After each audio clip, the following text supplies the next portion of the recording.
Hello, and welcome to the MDS podcast, the official podcast of the International Movement Disorders Society. Today, I'm delighted to be here with two authors of a recent paper that was published in the summer of 2024 called An Online Mindfulness-Based Group Intervention for Tics, a Pilot Randomized Controlled Trial. And with me are Hannah Reese, who is an associate professor of psychology at Bowdoin College in Brunswick, Maine, and Alan Brown, a mindfulness educator and founder of Learning to Thrive LLC, who's based in Washington, D.C. He also has Tourette syndrome. Welcome, Hannah and Alan. Thank you. Thank you. All right, so I'd like to get started for our audience. Perhaps, Hannah, you could answer this question.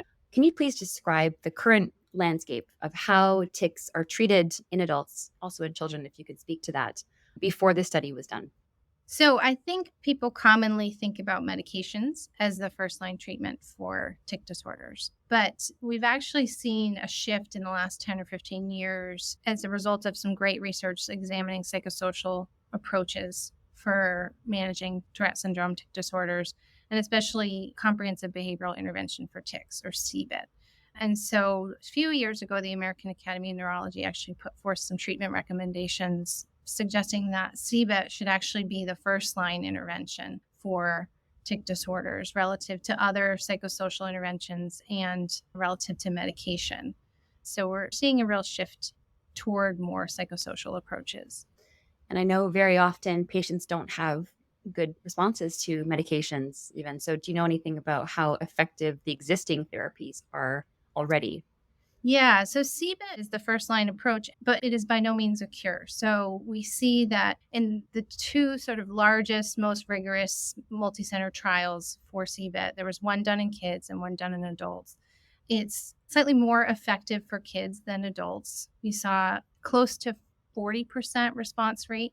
So that sort of folks seemed much improved or very much improved at the end of the intervention for adults, and slightly higher for kids.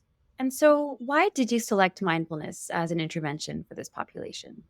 So my motivation came out of my clinical interactions with patients in that I was doing CBIT in the clinic. I was one of the therapists on the major adult trial for CBIT. And I was really amazed by some of the gains that I was seeing, but I also felt like maybe we could offer some more to patients. And at the same time, in my training, I was being exposed to mindfulness and the different practices and ideas within it. And there are a number that really, I think, connect well to Tourette's. So we know from prior research that mindfulness can help with attention regulation and improve bodily awareness. And those are really essential skills for anyone trying to regulate a movement.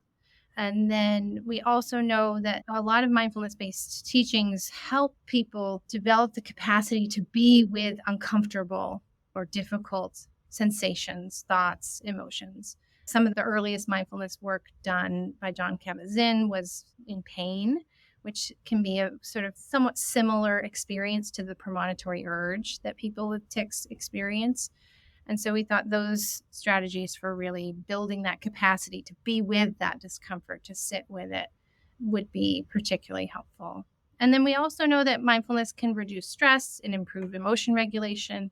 We know that tics are influenced by stress and the sort of emotional context of the person. So that could help make the tics less likely to occur in the first place. And then finally, we know that mindfulness can really help people increase their sense of kindness and self-compassion for themselves. And we know that with such a publicly stigmatizing disorder, a lot of folks with Tourette's or tics carry around a lot of sort of blame and judgment of themselves. And we thought that that aspect could be particularly helpful for folks. So many different targets amenable to mindfulness-based practice. And Alan, I'm sure you have a unique perspective as well as somebody who practices mindfulness, also has Tourette syndrome, and teaches others how to do these skills. Yeah, I think everything that Hannah says resonates with my experience, but I discovered them sort of on my own and in isolation. So I first started teaching mindfulness and practicing mindfulness as a high school educator, interested in stress and kids. And gosh, the kids are so stressed. I was lucky to find myself in trainings which turned that back on myself to say, if you're going to try to offer these things to other people, what does your own mindfulness practice look like? And as I deepened my mindfulness practice, I think at first I had some sense of, oh, there's this global nervous system relief that I experience when I pay attention to my breath or when I do a body scan or something like that. So, oh, when you turn down the volume on the nervous system, so too do the tics sometimes go down a little. I have some relief. But the more I practiced, the more I began to understand some of the teachings about working with pain, working with discomfort, distress tolerance, all of those things. And it actually wasn't until I did as an adult CBIT and learned about the premonitory urge. So I had never kind of put all of these different pieces together. And I'd been practicing mindfulness for quite some time with some relief, but really not kind of directly targeted to my experience of urges and tics. And it wasn't until I started realizing, oh, that's where I feel an urge. That's a different place than where I feel the tic. Oh, I can ride this urge. I have the tools because I had practiced mindfulness for some time. I have the tools to be able to stay with this discomfort, to be able to not do the tic. And sort of the difference between CBIT, which was compete with that urge or do something else, that was maybe hard for me, or it didn't feel as natural as a mindfulness practitioner to not have some tools for maybe soothing that discomfort, maybe just being with that discomfort, experiencing that discomfort, noticing it. And so I kind of put the same things that Hannah had put together, but separately, and we connected after that. And this particular trial was born out of that. So it's an excellent segue into the next question, which is, can you just describe this intervention, describe the program? Sounds like it was 9 weeks or so, 1 visit a week, but maybe give us a high-level overview of what is involved. Yeah, it was an 8-week intervention, and it was delivered fully online, which was a way for us to try to develop the intervention in a way that would be accessible to people. I'm sure you know how hard it is for many people with tics to find somebody who knows anything about them, especially if they don't live anywhere near an academic medical center. It was delivered fully online over Zoom. It was done in a group format. So you had about 6 to 8 people in every group. And there were once a week 90-minute video conferences. And there were really 3 phases of the program. The first couple of weeks were just focused on what is mindfulness and what are some foundational mindfulness practices, things like breath-focused meditation, body scan, just trying to build some foundational capacities. And then the middle section of the course was really focused on this urge-tic relationship. And as Alan said, helping people develop the capacity to kind of notice the urge as it arises, soothe the urge, and ultimately allow it to be there and to subside without engaging in the tic. And then the final 2 sessions were really about consolidating what folks had learned, applying mindfulness to other areas of their life, and making a plan for sustained practice after the program ended. And did you think that there's some benefits for group versus individual therapy in this type of format? Yeah, I think we saw often participants even commenting in session, I wasn't sure how this was going to be. I was a little bit nervous to be around other people with tics. This is for many people, first time I'm in a group like this. But wow, it's so affirming to know that I'm not alone. Wow, it feels good to be able to be around other people. It feels helpful to hear from other people's experience. I think the sense of group support, solidarity, if you will, is in fact an important component of what people experience. Yeah, many of these hyperkinetic movement disorders can be so isolating, can't they, for people? They feel a lot of, as you mentioned earlier, Hannah, the stigma. And so that is one way to help with that as well. Yeah, we had a number of people say to us that I've never met anyone else with a tic disorder. And this was their first opportunity to do that.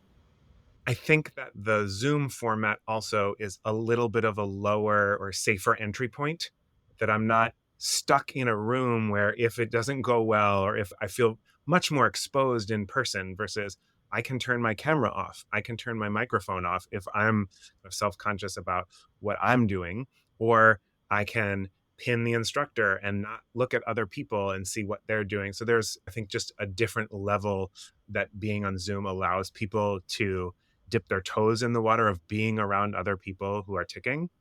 Yeah, that's fascinating. Tell us about the control intervention, because it wasn't a no treatment control. The control group actually had a pretty substantial amount of support. So did you want to share what that looked like?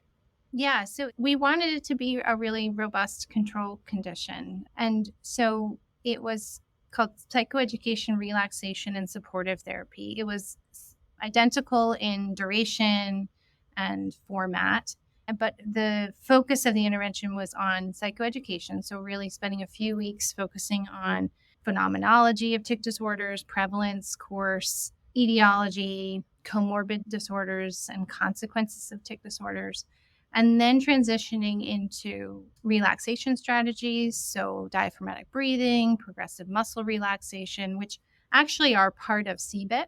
And we included those because we wanted to see if MBIT provided benefit above and beyond relaxation, right? Which we know can occur with mindfulness-based interventions. And then a few weeks around our healthy habits, communication, and self-esteem toward the end of the program. So still, yeah, quite a robust educational program with some skills interwoven in there as well. And can you describe for the listeners in general, what did the results show? What did we learn? Yeah, so our primary outcome was looking at change in tic severity score on the YGTSS from baseline to endpoint, which is week 9. And we saw that the MBIT was associated with significantly more reduction in tic severity than the PRST group. And so we had an effect size of about 0.85 for total tic severity, Cohen's d of 0.85 between the two groups in terms of degree of change, and a slightly larger difference between the two groups when we looked at impairment on the YGTSS. So it was a Cohen's d of about 0.99. So both groups did improve, but MBIT improved more. Can you talk about response rate and what you noticed? Yeah, so at post-treatment, we saw that 69% of the MBIT group, the individuals who received MBIT, were considered responders to the treatment, meaning that they were rated as very much or much improved by our independent evaluator. And in contrast, we only saw about 13% of the PRST participants received this rating. And we were really encouraged by the 69% rating because this is a good bit higher than what we see in CBET, which is closer to slightly under 40%. But of course, this is a small pilot study, and we need to replicate these findings in a larger sample. And can you speak to what anecdotally people were talking about during the trial? So they're coming in once a week for 8 weeks. And what did you observe on the ground? I think we saw a whole range of experience, including at the outset, wow, I've never paid so much attention to my tics. I've never been around people with tics. For some people, there's a temporary tic worsening effect, or wow, I'm just more aware of what's always been here. It's hard to say. As we move through, we kind of talked earlier about wow, this group experience, that's something also new. And I'm feeling more settled in sort of my experience of talking about, paying attention to, being around other people with tics. And for so many people, the sense that, wow, I have these strategies. And when I do them, I feel different, whether that's I feel different about myself. I was personally really struck by the number of people who mentioned the self-compassion, this element of kindness, this element of maybe not being so hard on myself. That was personally also very touching to hear people talk in that way. But the experience of some relief that I have something different that I can do and that it feels kind of quote unquote more within my control, that I have some strategies that I feel I can deploy myself. I would echo all of that. And I think another thing that people often reported was a sense of surprise in that they thought that they knew everything about their tics. And then when they started paying really close, careful attention to things, they realized things weren't exactly what they thought they were. They started noticing their urges more and realizing that maybe they had a little bit more choice than they thought in some instances. And that, oh, wow, these urges can go away without doing anything about them. And again, I think, like Alan said, that provided people with a greater sense of sort of freedom or control over things. It's one of the benefits of therapy. We do this work in our clinic in Toronto, and teaching someone a skill, there's an embedding of agency and a feeling of control that simply doesn't really happen with the medication. So I think that's really interesting. And it's funny, I also notice there tends to be a self-compassion deficit in patients as well. So that can be a therapeutic target in its own right that can be very powerful for patients for sure. It's a really important one, especially for folks who are interacting with the medical community, right? I will speak from my own perspective. I was so used to thinking about myself in a way, in this language of disorder, deficit. And really what we internalize is the sense of brokenness, right? And an unfixable brokenness. There's something wrong with me. And that is to lift that even a little bit is such a key component, such a gift to people. Oh, I could talk about this for longer than we have for sure. Me too. How did the effects change over time? So you did a very well-designed study where you measured kind of baseline, post-intervention, and then also at 6 months out. So what did you notice over time? Yeah, so that was interesting and something we're currently exploring with an ongoing larger clinical trial looking at these same questions. So we saw that the gap between the two interventions narrowed over time. So the gap was largest right at that post-treatment measurement and then narrowed over time over 1 month and 6-month follow-up. And overall, the PRST group actually continued to improve. And then the MBIT group showed a little bit of loss of gains at 1 month, but then regained them and sort of held steady for the 6 months. And so we're really curious about that and what might be contributing to those patterns of results. And for the M group, we wonder if the 8 weeks end and you kind of think, okay, that's done. And you don't really sort of commit to continued ongoing regular practice, right? We think about meditation like exercise. You need to keep doing it. You can't just know how to do it. And you need to keep kind of working that muscle, that mental muscle. But then maybe when they came back for that 1 month check-in and they thought, okay, all right, I need to sort of recommit to doing this. And those gains came back. But the continued improvement in PRST is really interesting, something we'd like to understand more. And it may be that some of the skills were introduced toward the second half of the 8 weeks. And so they may have just taken more time to really take hold and produce some benefits for folks. So how do you see this intervention fitting into the current landscape of tic disorder treatment? Who might it be most appropriate for? What was quite interesting to me is we know there's, as I mentioned earlier, the comorbidity with anxiety disorders, and many of these therapies themselves are used as first line for those conditions as well that are largely overlapped with tics. And so have you thought about who might do well in this type of intervention? Yeah, I mean, and that's really an empirical question that we're hoping to study. We have a larger clinical trial going on right now that will hopefully allow us to look at some of these mechanisms and moderators. But I do think what you're speaking to is important in that I think MBIT has a promise to help people more globally, whereas CBIT is very focused on tics and doesn't really address comorbid concerns. But as you said, most people with tics have some comorbid concerns. And I think that a lot of the ideas and practices in MBIT can be beneficial for those comorbid concerns as well. So I think one of the interesting strengths and that's very unique about this study, Alan, was your involvement as somebody who treats patients who have tic disorders, but also has the lived experience of experiencing tics yourself and being involved from the conception and development of the program in a very non-tokenistic way. Can you speak a little bit about what that was like and how you hope that this will impact patients? Well, I first have to say, I have to appreciate Hannah's stance on this because she didn't actually have to include me in this work. She's doing fine. Her work is strong. She knows what she's doing. But when I first reached out, she was so generous to say, I would love to hear about your experience. And I think I stand to learn from someone who has tics and speaks mindfulness in this way. And that quickly turned into this collaboration. For me, my background is not in the medical field. My background is in the field of education and mindfulness education. And so sometimes I feel like a fish out of water, like even in this podcast, oh, what am I doing here? Right? Like this is not my background. And so often it is the way we talk about this feels weird to me, or this is what it feels like in my body. And I think being able to speak to that in the room, and this is how obviously, I can't speak for everyone with tics, but I do carry a certain life experience that I think when it's represented does make a difference. And obviously the work is deeply personal, it's very meaningful, but the stance or the approach in the field of being welcomed in spaces where I think often people with tics and families, parents, right, often feel like I have to go to so many specialists and everyone's talking their own little part and no one's really understanding me or no one's really understanding my child. So what is this holistic experience of a person who lives this day to day? I think having that as a more regular way to operate in this field, we only stand to gain from that.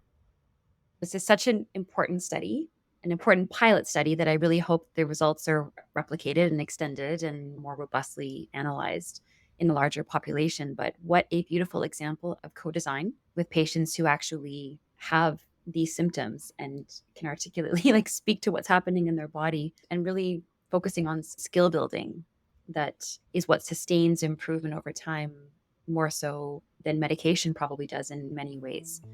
And so really impressive body of work, and thank you for joining us today. Thank you. Thank you. The views and opinions expressed by the participants in this podcast do not necessarily reflect those of the International Parkinson and Movement Disorder Society or their affiliated journals, Movement Disorders and Movement Disorders Clinical Practice. Any disclosures of the participants can be found within the episode description located on the MDS website.